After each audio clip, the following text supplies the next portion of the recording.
Bom, para mim, ser um condutor xamânico é alguém que está exercendo ali em sua perspectiva, em sua função, uma coerência com um propósito de vida. Ele foi um dos pioneiros a trazer esse formato podcast de entrevista de consciência. Falando-se de prosperidade, ele levou para o Brasil esse trabalho também, onde ele acabou expandindo. E muitas pessoas, digo eu, se inspiraram, inclusive, nos formatos podcast de autoconhecimento, através dele. Para você que não conhece, você vai agora saber, entender sobre a trajetória de Samuel Souza de Paula. Ele é apresentador e também é condutor xamânico. Eu tenho o prazer de receber pela primeira vez aqui Samuel. Finalmente conseguimos estar nesse bate-papo. Seja bem-vindo, meu amigo. Obrigado, muito bom estar aqui, prestigiando e sendo assim agraciado com esse seu convite. É um prazer estarmos aqui juntos nessa nossa partilha. Conseguimos! Consegui. Samuel, já começando aqui, antes da gente começar, inclusive, você que está chegando, já aproveita aí, já vai dando aquele like para poder ajudar dentro do processo de divulgação do nosso canal. E se você já conhecia o Samuel também, já vai dizendo aqui embaixo, coloca Consciência Próspera. Por quê? Porque o nome do canal do Samuel é esse, do projeto. Eu queria entender um pouquinho, Samuel. Primeiro, quem é o Samuel e como ele chegou nesse trabalho da consciência próspera, né? Que a gente, pelo menos eu conheço pelo YouTube. Então, eu queria que você explicasse um pouquinho para a gente, por favor. Bom, tem uma história longa, tem uma história bem comprida, tem uma história meio média, tem uma história curta. Vamos partilhar assim alguns pequenos tópicos que eu acho que vai fazer bastante sentido para quem está nos acompanhando. Sim. Eu nasci em São Paulo, nesse corpo, nessa encadernação, como Samuel Souza de Paula. Na verdade, nem como Samuel Souza de Paula, nasci como Samuel Souza da Silva. E aí depois, com 14 anos de idade, é que meu pai assumiu e colocou o nome também. O de Paula entra depois, só com 14 anos de idade. Nessa conexão. Periferia de São Paulo, minha vida inteira, praticamente quase que a adolescência inteira na periferia de São Paulo, mas desde pequeno eu já tinha alguns insights, algumas percepções, algumas coisas nem tão, vamos dizer assim, normais, assim, dos aspectos da sociedade em que vivi, dos parentes, das famílias que eu vivia. Mãe evangélica, inclusive boa parte da minha família também tinha essa conexão mais protestante, né, de evangélico protestante. Pai com a conexão mais católica, mas eu costumo dizer que ele tinha um outro tipo de fé, que era uma fé de conexão com os amigos, notadamente nas suas respectivas reuniões, no templo do bar, que eu costumo dizer que é onde ele se reunia com seus respectivos amigos. E eu tenho lembranças de pequeno, de sonhos que depois eu fui descobrir que não eram só simplesmente sonhos. E acordava de madrugada para falar e conversar com espíritos, era uma das coisas que eu lembro perfeitamente o que eu fazia, só que aí não era uma coisa tão aceita dentro de casa. Mas eu gostava de livros. Sempre, quando eu aprendi a ler, eu já sempre gostava de pegar livros e ler e tudo mais. Aprendi a ler, já era um rato assim, de biblioteca, pegava livro emprestado na biblioteca para poder ter esses estudos e essas conexões. Depois eu vou fazer parte de algumas linhas de estudos espiritualistas. Aos 14 anos eu tenho uma experiência muito marcante em uma biblioteca. A partir dessa experiência, eu começo a entender que o que eu percebia não era loucura, que não era coisa da minha cabeça, porque tinha as pessoas também que pensavam de forma semelhante, tinha situações semelhantes também de conexão, percepções, que o que eu tinha era a experiência fora do corpo, que o que eu ouvia era seres realmente que investiam, não era loucura, não era demônio, não era outras conexões assim. E passei a fazer parte de grupos de reuniões mediúnicas, aí foi para o espiritismo, umbanda, trabalhei também no trabalho chamado de mesa branca. Bom, tem várias jornadas de conexões ali. E depois de uma experiência retrocognitiva, a segunda experiência retrocognitiva que eu tenho lembrança, coordenação, eu passei a me dedicar aos pensamentos e conexões orientais. Praticar yoga, conexão com yoga, estudos de yoga, por causa de uma lembrança por lá. E aí eu passei a dedicar mais um estudo universalista.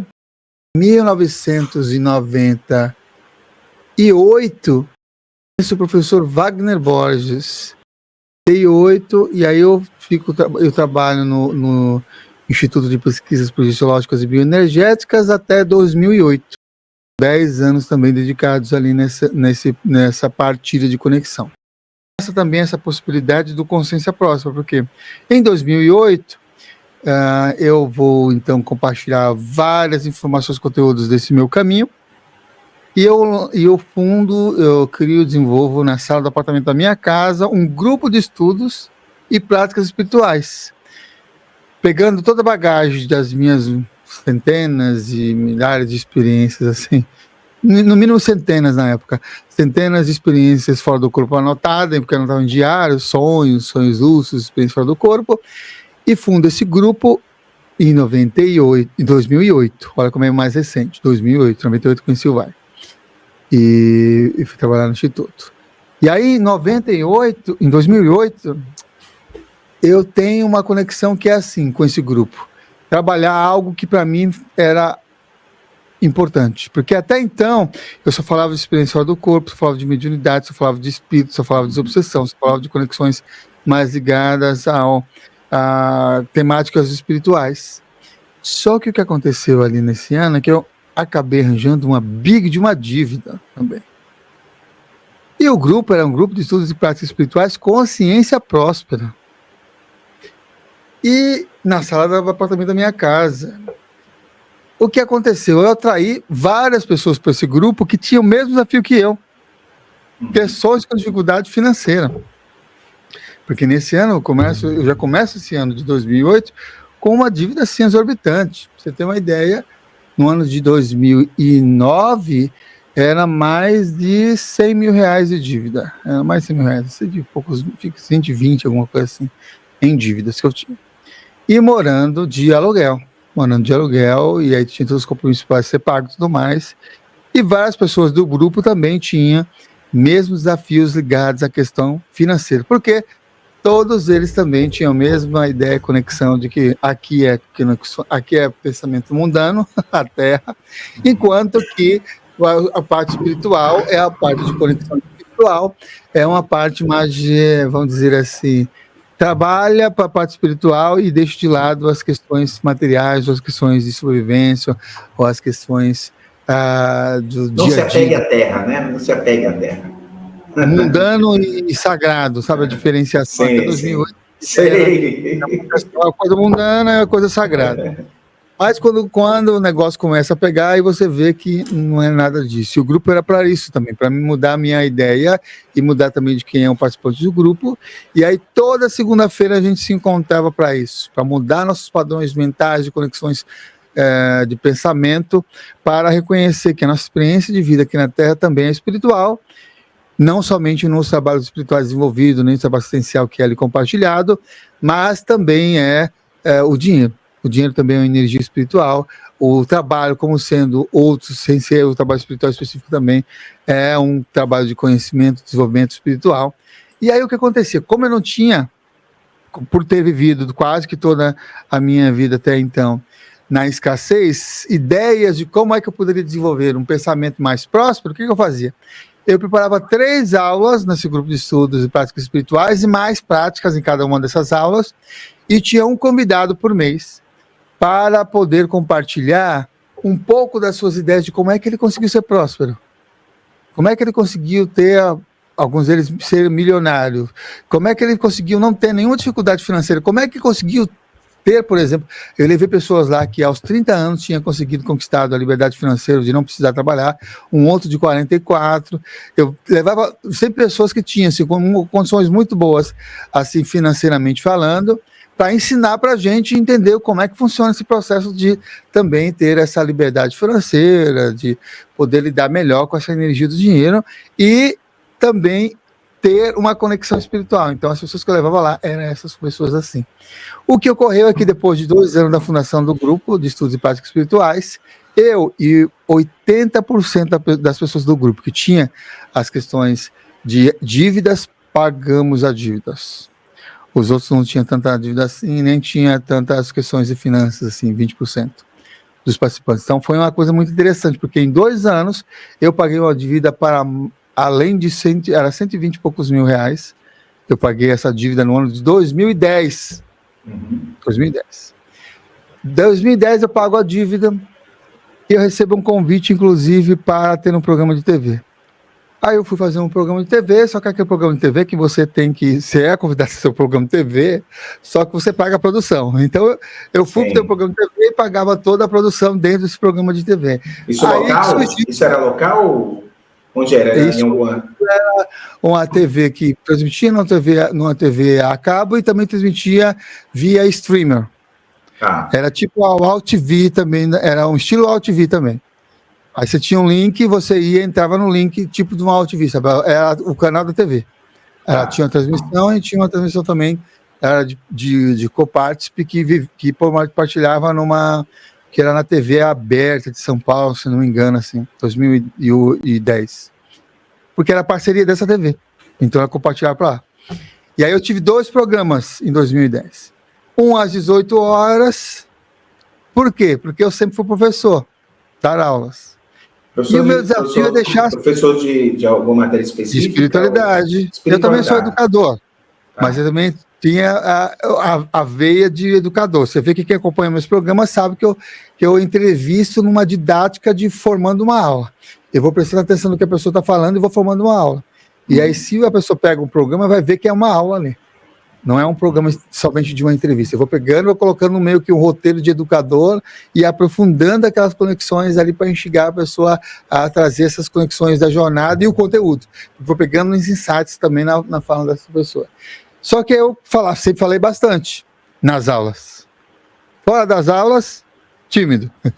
Mas quando eu estou em aula, falante. E aí eu sabia que eu tinha essa conexão. Aí o que eu fiz?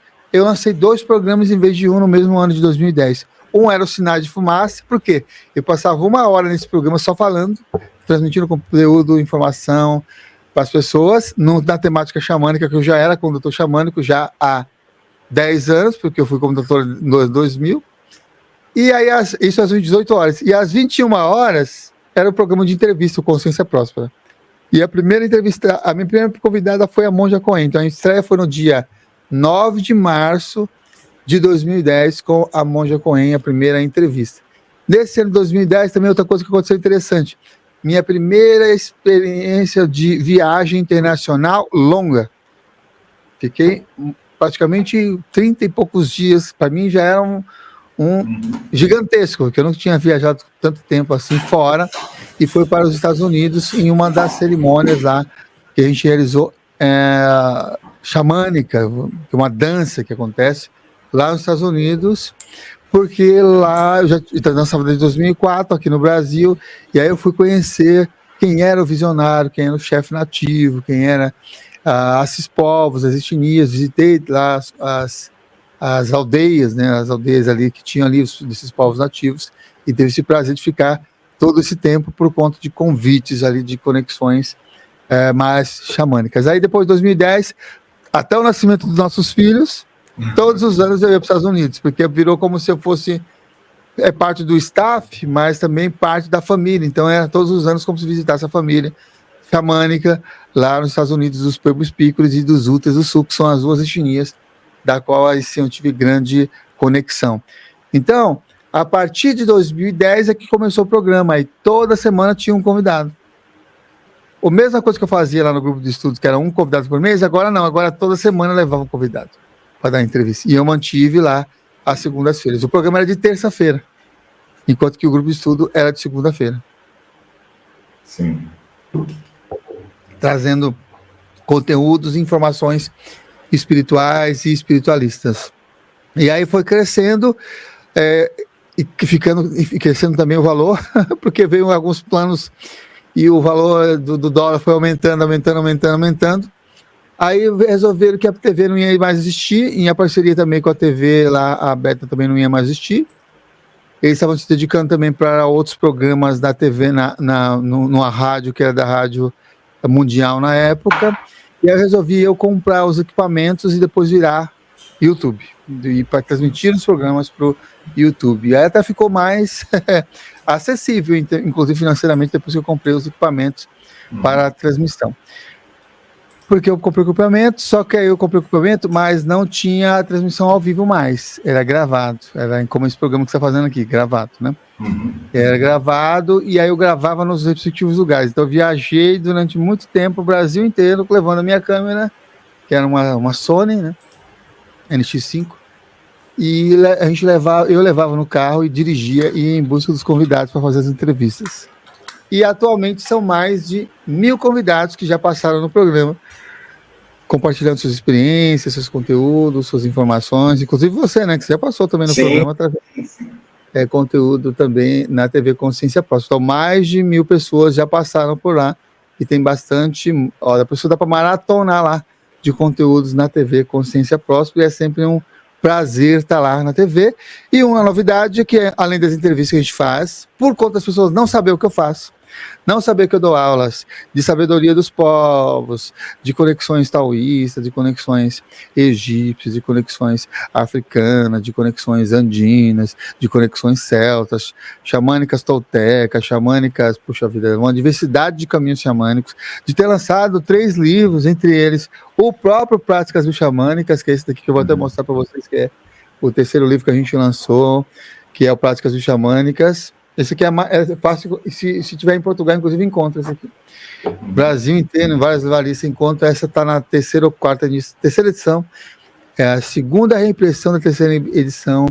E aí as pessoas não sabiam disso. Então, no dia 1º de agosto desse ano de 2024, resolvi fazer aulas lives, onde todo dia de segunda a sexta-feira eu compartilho uma aula com as pessoas.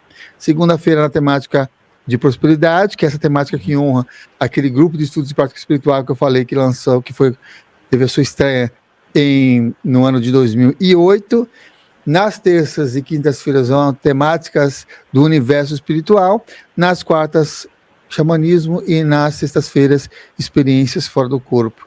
Então, basicamente, eles têm esses conteúdos agora comigo também, para eles conhecerem um pouquinho mais. Está começando agora, e aí está começando a ter um pouquinho de pessoas que tá se inscrevendo, inclusive, no canal de cortes. Então, nós estamos nessa pegada atualmente das pessoas também conhecerem quem é o apresentador, que ele é um apresentador, mas também ele é um professor, escritor, e compartilha muitos outros conteúdos, coordenador do grupo de estudo, já fui dirigente de desenvolvimento mediúnico, já fui, diversas funções também. Já foi, você falou que já desenvolveu também, tipo... Já atuei como dirigente mesmo de desenvolvimento mediúnico, porque eu também atuei como médium, né? Durante bons anos também, seja lá no Espiritismo, seja lá na Umbanda, na Mesa Branca, em alguns caminhos que a gente desenvolveu, e a partir da adolescência em diante, a gente tinha essas conexões. Então, eu era convidado para também ajudar as pessoas nesse desenvolvimento. Mas as pessoas não conhecem tanto dessa história, conhecem mais por conta da apresentação, porque muitas pessoas vêm, visitam o canal Consciência Próspera para entender, compreender o que a pessoa traz. E eu não falo do meu trabalho. Agora que eu estou falando das aulas lives, mas porque o meu foco sempre é o holofote de quem? No meu convidado. Aquela pessoa que está ali para ele ser apresentada, porque ele é um foco, um portal, é tipo uns livros que foi para mim importante na minha vida. Um livro aberto para a pessoa se inspirar e num caminho de conexão na vida. Então, o meu foco sempre, na entrevista, você vê que eu não falo do meu. Mesmo que são entrevistas xamânicas. Eu não fico dando palpite, não interfiro, não. Mas é óbvio, é claro que eu vou usar de perguntas por conta de conhecer o assunto com mais profundidade. Eu vou a fundo também para que as pessoas que vêm convidados num caminho xamânico, por um exemplo, né? Então a gente já poderia começar por aí. Então eu queria que você falasse um pouco como foi esse despertar pelo caminho xamânico, já que você teve aí uma passagem por várias vertentes espirituais. Você poderia ter parado em algumas, mas não, você decidiu aí, meio que a sua apresentação, né, ela traz dentro de como um condutor xamânico. Então, o que é ser um condutor xamânico, Samuel? E como foi esse despertar para você poder se dedicar a essa linha do xamanismo? Uhum. Para mim, ser um condutor xamânico é alguém que está exercendo ali em sua perspectiva, em sua função, uma coerência com um propósito de vida. Para ser um condutor xamânico, ele tem uma sintonia de propósito de vida, de querer também ajudar as pessoas. Por quê? Porque vem da função de um tradicional. Eu não sou um xamã, mas eu entendo o que é um xamã. O xamã, ele tem uma conexão de que está a serviço. Então, quando eu estou chamando, que é aquele que está a serviço. Aquele que veio para compartilhar com a sua respectiva comunidade um processo de cura, um processo de ajuda, um processo de inspiração naquele caminho. E aí, um condutor xamânico, ele vai desenvolver cerimônias, ele vai desenvolver processos, ele vai desenvolver diálogo, ele vai compartilhar histórias, ele vai compartilhar vivências, ele vai compartilhar sintonizações para que aquela pessoa também tenha a possibilidade de se integrar e se conectar com a sua própria natureza, com as forças da sua própria natureza, com aquelas energias que estão dentro dela, que são chamadas de medicina. Cada pessoa, homem e mulher, tem suas respectivas medicinas interiores. E essas medicinas interiores, o condutor xamânico ele vai facilitar, vai ajudar a pessoa a desenvolver essas medicinas, ou tomar consciência ou despertar essas medicinas interiores. E aí essas medicinas, elas são despertas por meio da jornada de vida. Elas são despertas por meio de um histórico, por meio de uma conexão, notadamente, na maioria das vezes, por meio de superações. Pessoas que transcenderam algum processo de noite escura da alma, pessoas que superaram um processo de relacionamentos doloridos, de questões materiais. A gente falou de prosperidade também, e entra também nessa perspectiva, questões de saúde, questões mentais, questões espirituais, questões emocionais, todas essas questões que fazem parte do viver e da experiência humana em si. Essas pessoas, todas sem exceção, eu e você temos medicinas, e o condutor xamânico ele vai ajudar nisso. E aí vai existir diversidade de forma de ser um condutor xamânico. Em que sentido? Vai existir uma diversidade de maneiras em que a pessoa conduz as jornadas, que ele conduz seus ritos, rituais e cerimônias de acordo com as suas respectivas etnias, porque não existe tão somente um xamanismo, não existe somente um caminho xamânico, mas uma variedade de xamanismo, né? Uma variedade de xamanismo que vai estar sendo expresso de acordo com as suas respectivas etnias. A respectiva etnia é que vai ajudar aquele condutor a ter um estilo, um estilo de prática, um estilo de compartilhamento, um estilo de se expressar, um estilo de conduzir, né? Mas, notadamente, na maioria dos condutores xamânicos, ele tem um princípio que é o animismo presente, onde vê ânimo, alma, vida em tudo. Então ele vai ver vida nas pedras, ele vai ver vida nos vegetais, nos animais, ele vai ver vida na montanha, no sol, na lua, no céu, na terra. Tudo vai se tornar uma espécie de conexão vibracional viva, e até mesmo nos objetos, seja no cristal, ou seja numa cadeira, ou seja no computador.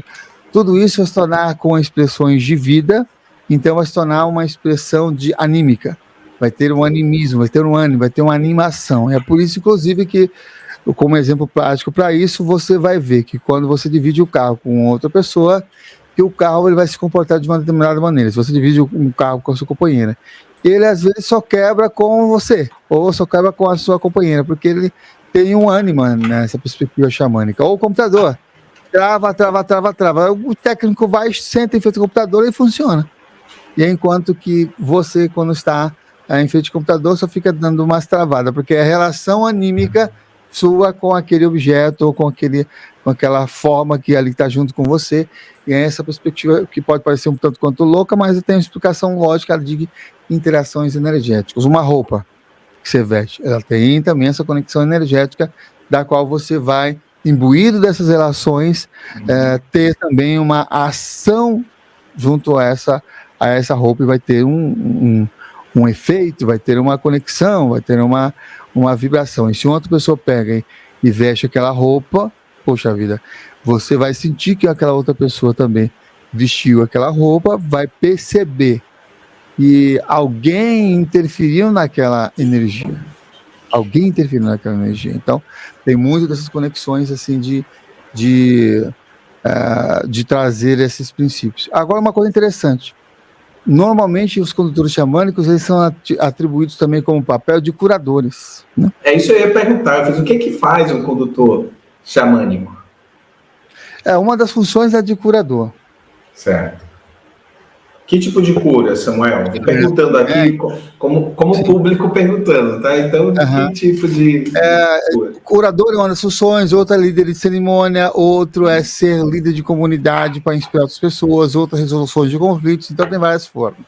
Mas, notadamente, a maioria dos condutores xamânicos, ele tem sim esse atributo, assim, conectado com a cura. E aí, cura, o que é cura também, né? Nesse princípio xamânico?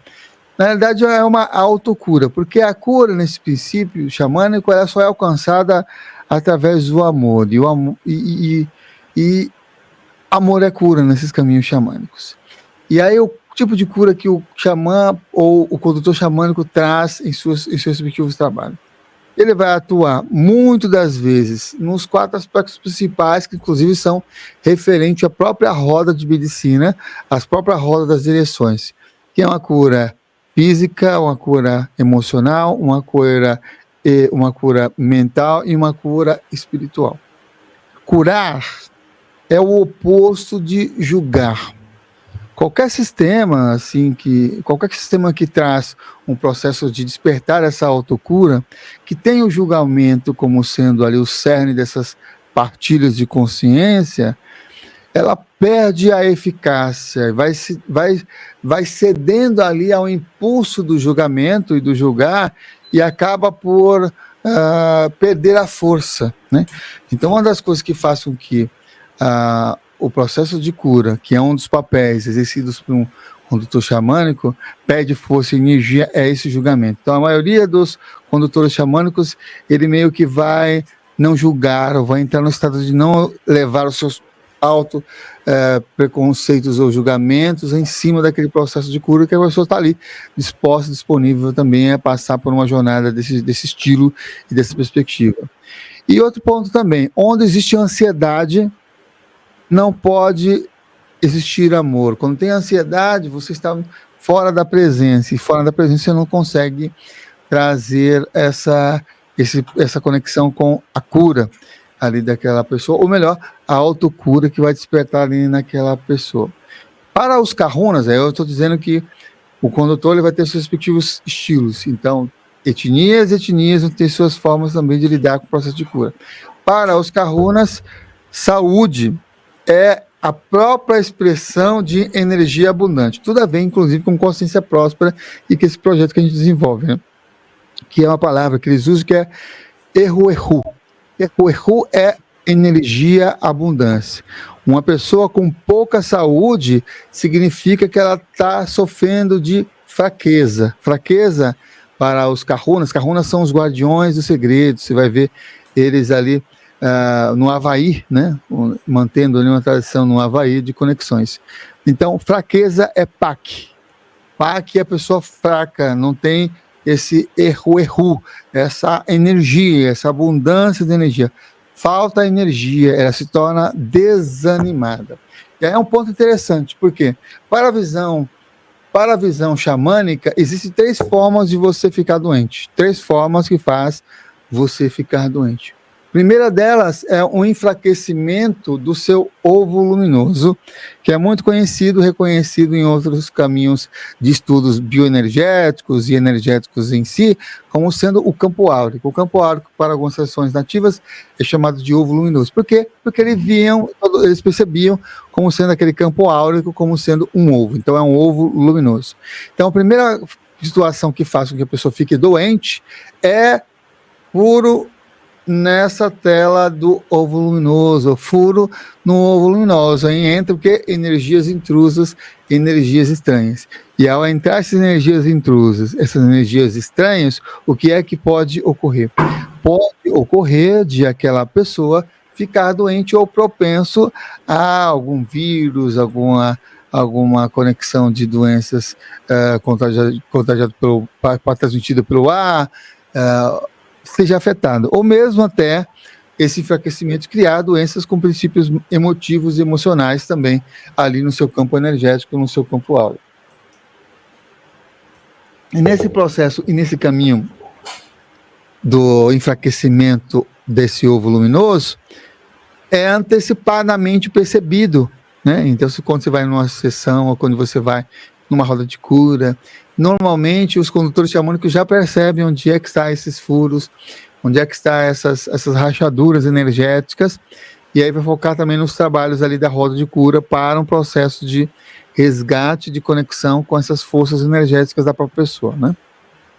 Então essa é uma das causas principais da doença, das três principais, né? Essa é a primeira que faz com que a pessoa pode também ficar doente, né? Primeiro, furo no ovo luminoso. Segundo, é o enfraquecimento ou a perda do animal de poder. Enfraquecimento ou a perda do animal de poder. Quando você, porque todos, na perspectiva xamânica, eu e você, todos nós temos animais de poder, ou arquétipos animais, ou aliados de poder, ou animais guardiões, ou aliados guardiões, né? Nós temos eles junto com a gente, e esses guardiões, se eles estão enfraquecidos, ou se eles estão perdidos, ou se eles estão distantes, ou se eles estão doentes, acaba por a gente também ter uma propensão a ficar também doente ou enfraquecido, ou parecer que a gente está sem forças, sem vitalidade, porque ele é uma força instintual, é uma energia que nos anima a estarmos na vida, é uma energia que nos anima a gente estar mais presente também no cotidiano. E a terceira forma de nós também nos tornarmos e ficarmos doentes é por meio de um processo chamado desfragmentação da alma ou perda de pedaços da alma. E esse, inclusive, na nomenclatura xamânica, nos estudos xamânicos, é o que faz com que a pessoa esteja se sentindo, por exemplo, vazia e esteja se sentindo faltando um pedaço de si mesma.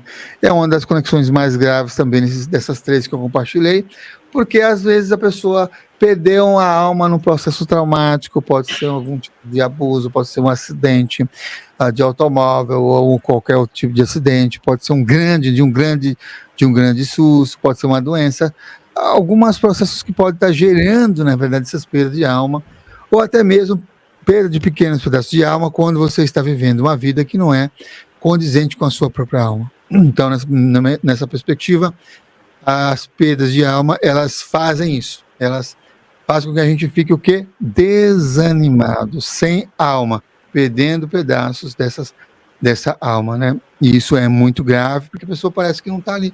Ela não existe, a terapia não consegue acessar também essas perspectivas de conexão e de experiência. É quando a pessoa, por exemplo, está sem perspectiva de vida, ela não consegue descobrir nem quem é ela, nem para onde ela vai, ela fica completamente apática, tipo, quem sou eu? Não sei mais. Ou seja, ela passou por tantas questões que não soube lidar, talvez emocionais, e aí ela fica paralisada, parece que está viva, morta, é isso, mais ou menos, essa perda de alma que você fala? Uma das sensações dela pode ser, sim, isso de estar percebendo que parece que não faz sentido a sua própria existência no planeta. Mas uma das coisas peculiares que acontece é um certo vazio mesmo interior, um certo vazio. Parece que não faz sentido Acordar, parece que não faz sentido o trabalho, parece que não faz sentido você ter um relacionamento, parece que não faz sentido nada do planeta em si.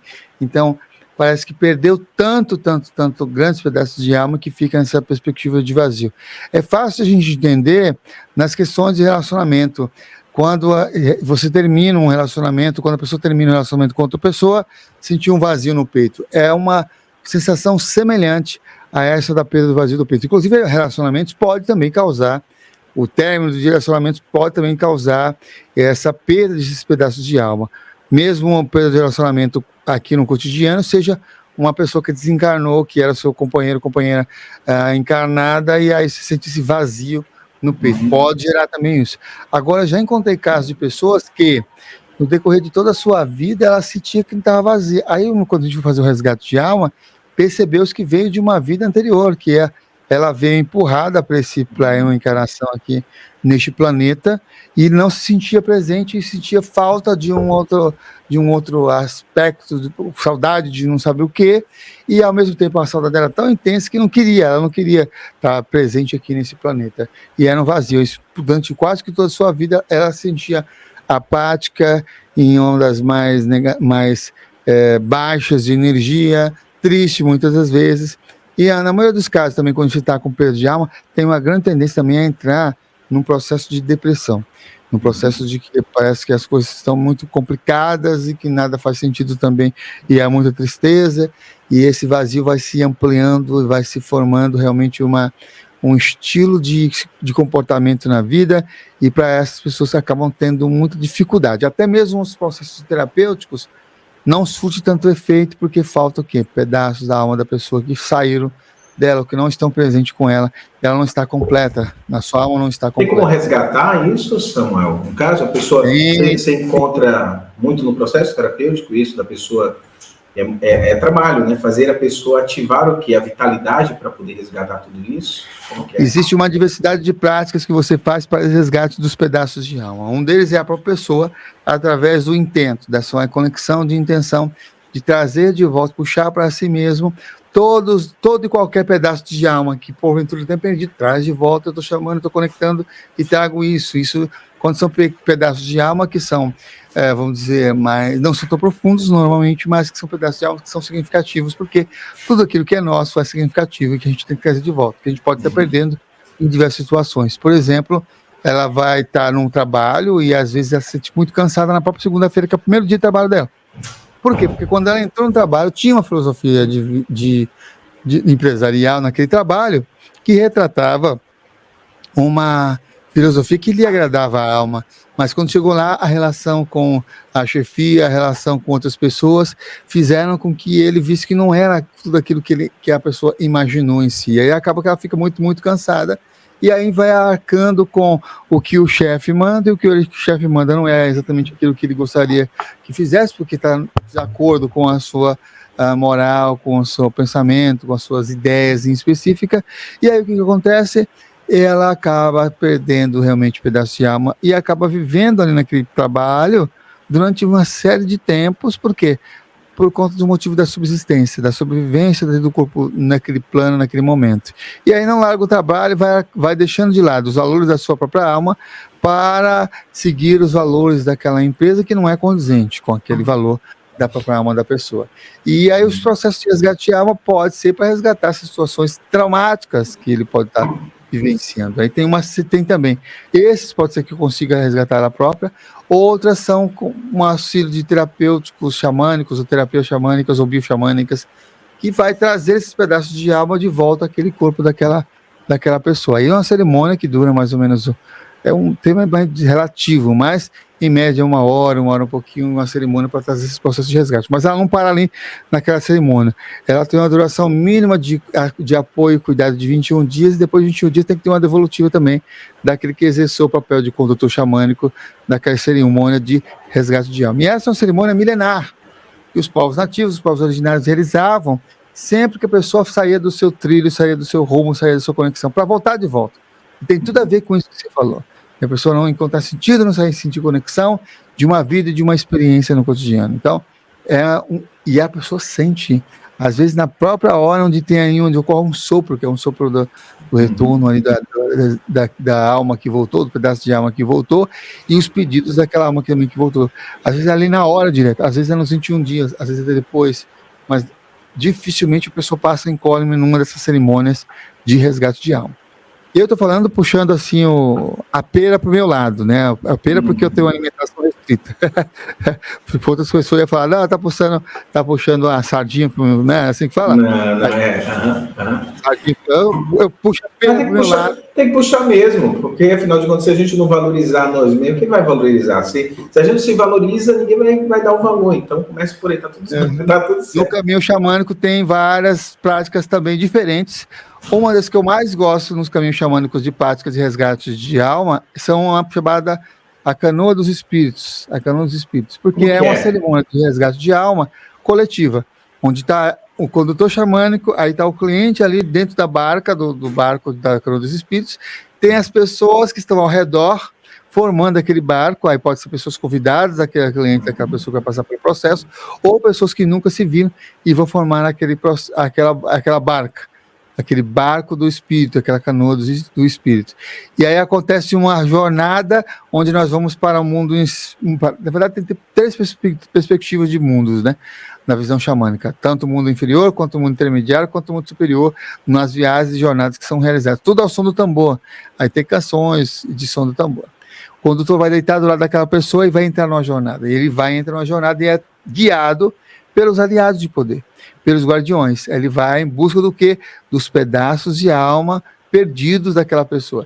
E aí ele vai em busca naquela jornada, vai em busca naquele processo.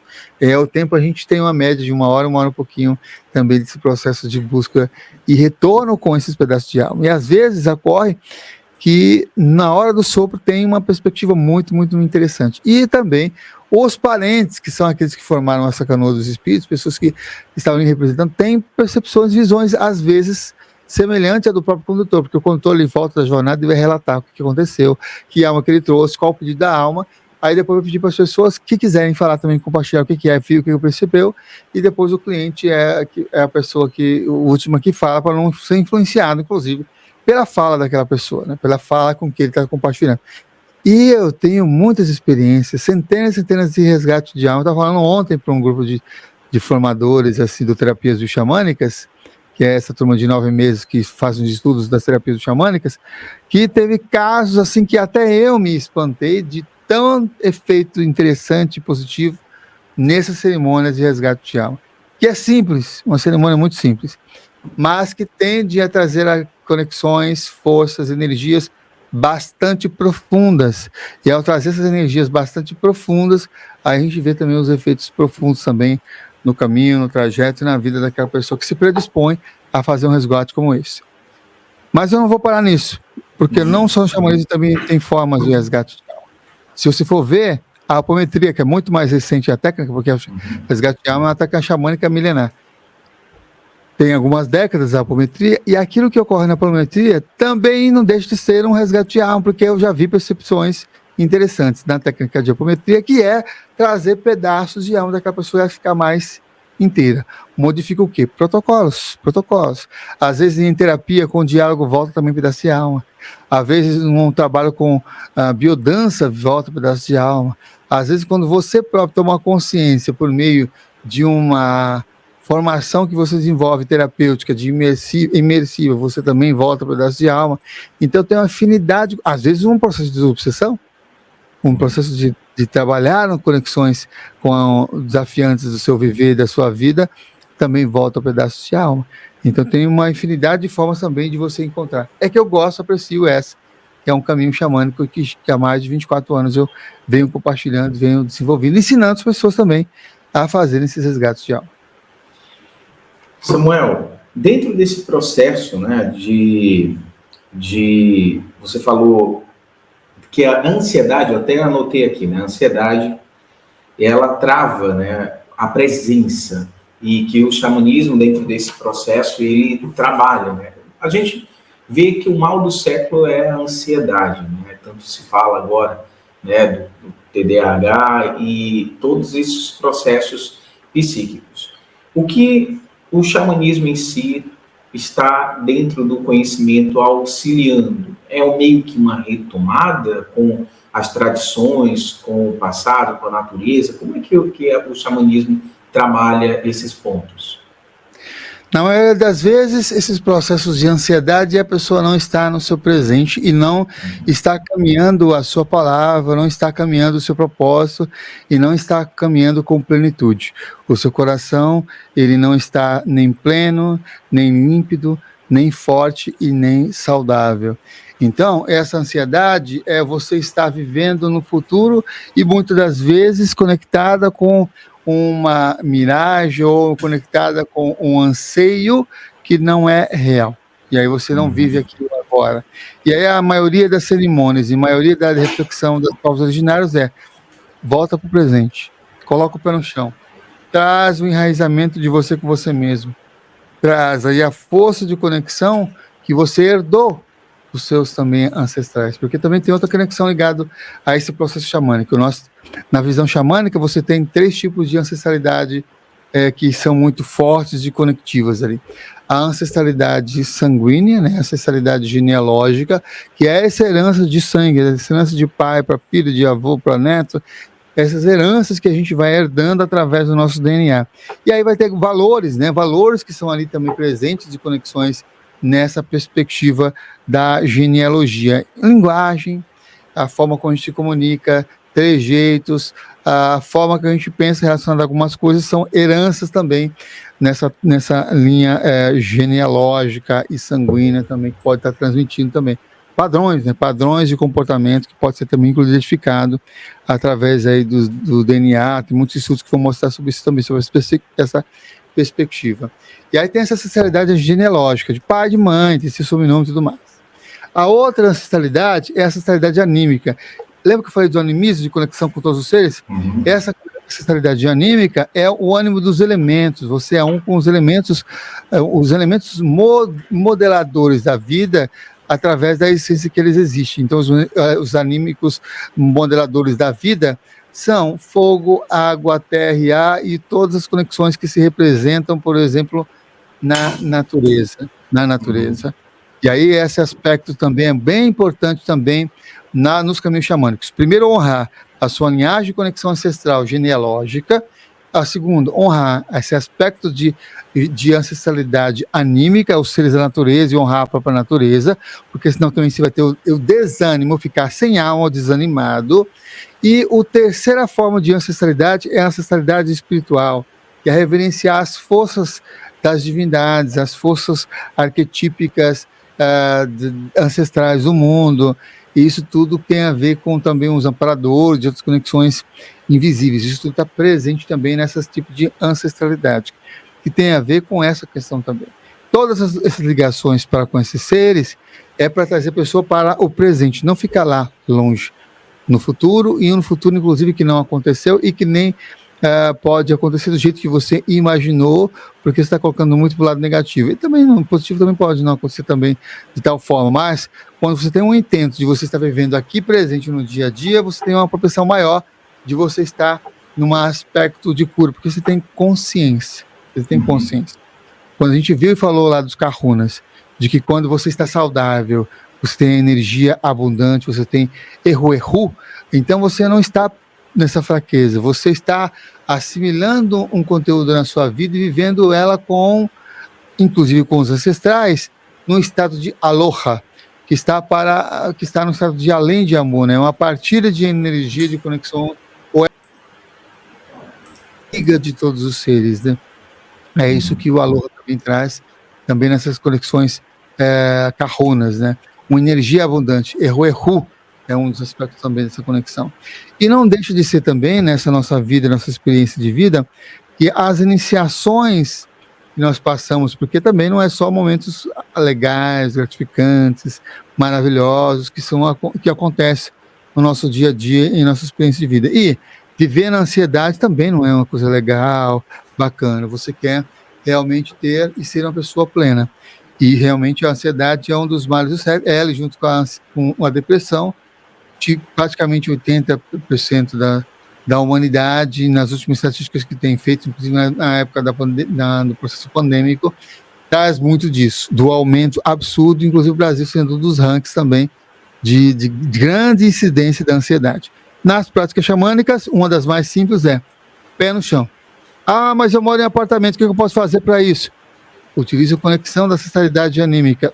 Vai lá, compra ou pega uma caixa de uva que não está sendo usada, foi jogada fora, ou de papelão, compra terra, se você está no apartamento, coloca e enche de terra, forra, enche de terra, e todos os dias coloca os pés naquela terra, para trazer a energia da terra e você estar mais enraizado no aqui e no agora e não ficar tanto na ansiedade. Faz algum processo de movimento corporal. Na concepção xamânica, tudo, independente de qual seja o espírito que traz isso. A ansiedade é um espírito, assim como a depressão é um espírito, assim como a doença é um espírito, assim como a tristeza é um espírito, assim como o relacionamento é um espírito, assim como o dinheiro é um espírito, assim como as águas é um espírito, o fogo, e assim como a árvore, o povo em pé é um espírito. Entende? Tudo se torna espírito. Essa é uma visão da perspectiva xamânica em si. Você vai e entra em contato então, com esses espíritos e vai ativando esses espíritos dentro de você, dançando com eles, imaginando e tendo essa frequência de energia com vocês. Ah, mas você não quer ter mais aquela sessão. Mesmo assim, dança com ansiedade, deixa 5 minutos para dançar com ansiedade e depois você dança outras conexões energéticas que você quer para sua vida, para você também mudar o rumo e as conexões daquilo que você assimila e daquilo que você tem e reverbera também esse seu processo de conexão, né? Então a cura, ela sempre vai começar internamente. E ela vai se manifestar e pode se manifestar externamente, seguindo um processo que vai iniciar no sutil antes de se materializar. Eu lembro sempre de uma história que eu aprendi de um pajé, que dizia assim, ó, eu como professor, professor, ia nas aldeias, nas etnias, para aprender com esses grandes elders, com esses grandes nativos, com esses grandes anciões, trazendo os aprendizados também para as pessoas que vinham ter aulas comigo, né? E aí teve um momento que eu fiquei a sós na Opã.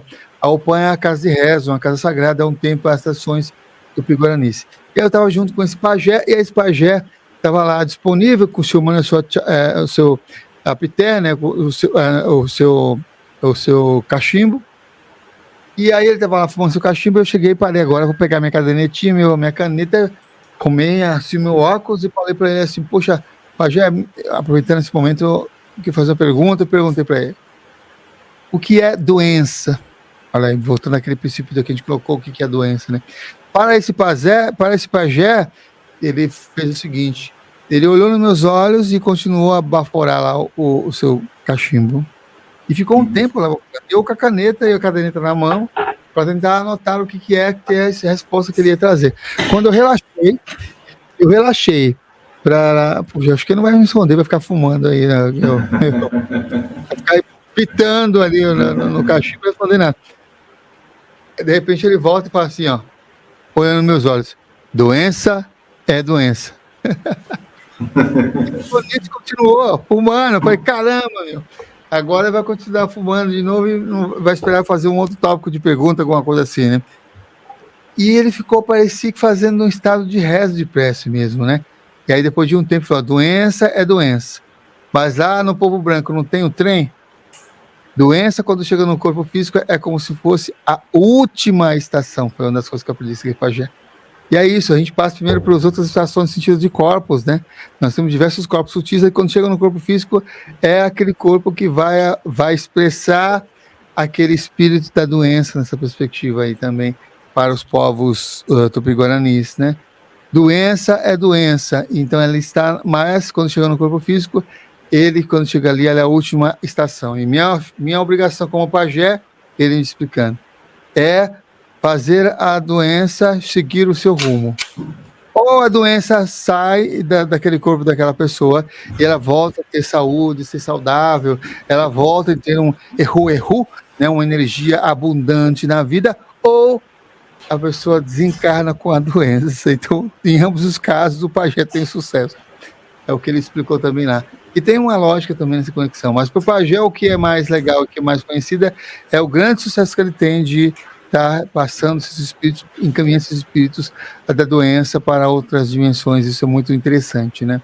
como esses processos também não deixam de ser um processo de iniciação, né? Assim como tem as respectivas etapas importantes no desenvolvimento pessoal da nossa vida, também vai ter as respectivas etapas, o desenvolvimento importante do curadeiro, daquele que é o curador, daquele que é o condutor xamânico. E a doença também pode fazer parte de um processo iniciático, de inir, né? O que é o processo iniciático? O que é a iniciação? É um inir, de ir para dentro. Ir para dentro é esse processo de iniciação. E quando você está passando por um processo de doença também, pode ser o seu processo de iniciação. Aí quando você supera essa doença, aí você torna um com a medicina que você superou. Aí tem proporção de ensinar outras pessoas a transcender com maior rapidez essas doenças que podem, porventura, ter chego até aquela pessoa.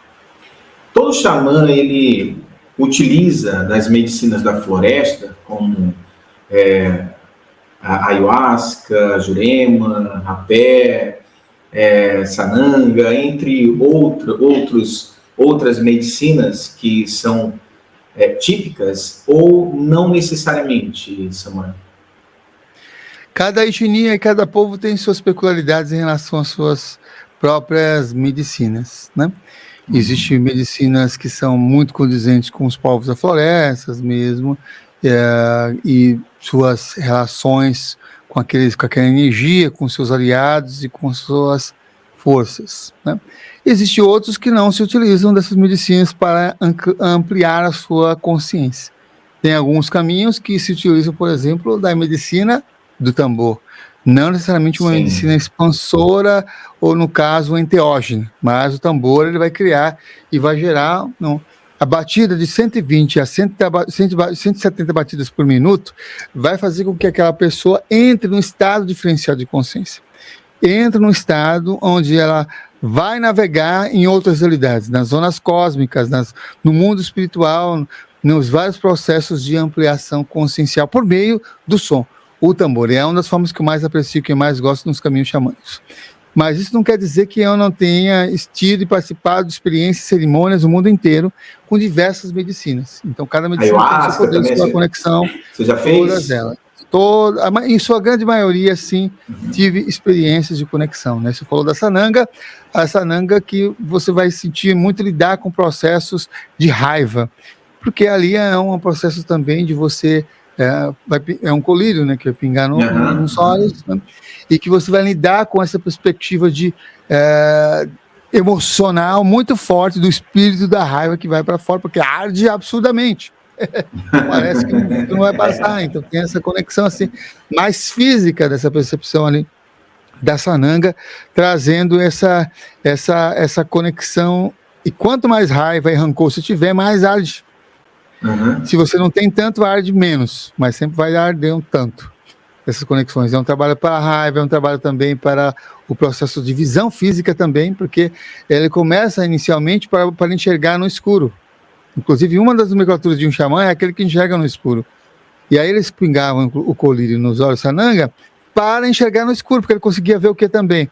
O duplo das coisas, o duplo da floresta. A floresta não tem energia elétrica igual a gente que ilumina assim, no trajeto, não tem poste na floresta, né? A iluminação ou é da lua, e quando você está na lua nova, não tem lua no céu. Então é o brilho da floresta. Então eles utilizavam a sananga também nesses períodos, para pingar e conseguir ver o duplo da floresta, caminhar pela floresta, e ajudar nessa processo de visão. E também cura de visão também. Então, cada uma tem suas qualidades. A ayahuasca já é uma planta expansora enteógena, onde você tem aí os dois elementos, a raiz e a folha, né, chakrona, e a grande mãe, a grande conexão, é a junção dela, né, e nos respectivos feitios, formando uma mistura que traz o DMT, que é essa qualidade química que faz com que nós, seres humanos, e também os mamíferos e outros seres que possam ter contato com a ayahuasca, tenha expansões conscienciais, expansões energéticas. Vai expandir muitas das vezes, aquilo que você tem tendência de ter processos de expansão. Então, quem já é médio pode acontecer de aumentar absurdamente a mediunidade ali. Quem é clarividente vai aumentar absurdamente a clarividência, sensibilidade também, muitas conexões. Já aconteceu, é claro que não é com todo mundo, porque para cada uma pessoa a planta mestra ela vai ensinar. Ela é a planta mestra, ela vai ensinar aquilo que ela precisa. Às vezes a pessoa é médica e lá quer abrir tudo, aí chega lá e não sente nada. Vive mais a terra, né? E não sente nada, não tem nenhuma conexão, nada. Já várias pessoas também já passaram por processos semelhantes nesse caso também. No meu caso, na minha experiência, é uma coisa absurda, assim, de conexão. Eu fui convidado algumas décadas atrás, alguns anos atrás, para ser mestre de cerimônia também, para trabalhar com a ayahuasca diretamente de uma etnia tradicional. Mas eu recusei, por quê? Porque não era a minha medicina. Lembra que eu falei de medicina? Medicina também tem a ver com aquilo que você tem consciência de que sua alma ressoa como sendo plenitude. Porque senão eu vou perder pedaço de alma fazendo uma coisa que até então não é uma medicina que me faz trazer plenitude, que me faz trazer valores ou conexões legais no meu viver. Por quê? Porque o meu trabalho é muito focado numa pegada mais xamanismo urbano, da cidade, das conexões. E eu gosto de trabalhar também com a energia dos tambores ou do tambor. E os amparadores com os quais eu trabalho atualmente, nesse momento da minha encarnação, xamânicos, eles também não utilizavam plantas enteógenas, em sua grande maioria. E o grande chefe que tem, eu não falei a minha história de conexão que eu entrei no xamanismo em si, né? Mas o grande benfeitor que fez com que eu estivesse caminhando hoje no caminho xamânico, ele não utilizava plantas enteógenas, seus trabalhos eram o tambor e os cantos que faziam com que ele entrasse em estados alterados, ampliados de consciência. E outras jornadas, como por exemplo o Vision Quest, outras pegadas como por exemplo danças, que ele usava de artifícios para se alcançar o estado ampliado de consciência. Você ficar, por exemplo, 4 dias sem comer, sem beber, sem falar e dançando. Ou caminhadas e jornadas que fica 3 dias caminhando no deserto ou na floresta em busca de visões. Ou subir na montanha 4 dias também sem comer, sem beber, sem falar, em busca de visões e percepções. Eu tive também a oportunidade de passar também por esses processos de conexões, assim, de buscas conscienciais, né, seguindo esses protocolos, esses desenhos ritualísticos, energéticos que esses povos compartilhavam. Estou falando de medicinas também, e não deixa de ser uma medicina do tambor, medicina da busca da visão, medicina do caminhar, medicina da busca de ouvir o seu coração, com a medicina das danças, tudo isso são medicinas, sabe? Espíritos que você interage em estados ampliados de consciência, porque também as restrições alimentares também podem criar um estado ampliado de consciência, não só a ingestão de plantas enteógenas e outros processos também ligados a essa ampliação consciencial. Maravilha, Samuel. Então, olha, eu vou deixar aqui abaixo, tá, o canal também e também as redes do Samuel para que você possa também fazer contato aí com ele, conectar com ele, caso você se afine com essa vibração. Samuel, gratidão, meu amigo, gratidão mesmo, tá? Eu agradeço, foi ótimo, viu? Muito bom. Que bom. Vamos marcar uma outra data, né? Marcar uma outra data, porque tem muito aí para a gente explorar dessa consciência próspera. Bom, Samuel, fica um instantinho com a gente, já falo contigo também, mas olha, gente, aproveitando agora, né, que nós falamos, né, o Samuel também falou aí agora de consciência próspera, nós acabamos de lançar o nosso livro. São 2 livros, nós lançamos Magia da Gratidão, 21 Dias de Transformação, com técnicas simples, onde você vai trazer prática da gratidão para a transformação do seu eu, trazendo mais vida, saúde, felicidade, para a gente ter, de fato, nossos caminhos mais abertos. Então, Magia da Gratidão foi relançado também no formato digital, então vai estar aqui embaixo também o link, ou vai no nosso portal frankmenezes.com. E também lançamos agora, esse novinho, saindo do forno, o significado dos números iguais, a linguagem secreta do universo. Sabe quando você vê números iguais? Então você vai ver o significado deles. Nós temos um livro aí recheado de informação para você poder sondar. Toda vez que você vê números iguais, você vai entender o que o universo está querendo falar com você com essas mensagens. Um livro que está sendo bastante procurado e que as pessoas estão se identificando bastante por conta do momento, né, dessa sincronicidade que estamos passando. Então tá aí, já dá o seu like, compartilha aqui e me diz, você está com a consciência próspera? Você está ativando essa consciência? Como é que você lida com essas questões? Coloca aqui embaixo, se você é daqueles que faz tanta técnica de lei de atração, isso e aquilo, e na verdade não vê nada acontecer e a vida continua a mesma coisa. Vamos compartilhar, aproveitando aí os ensinamentos de Samuel. Então, até o próximo vídeo.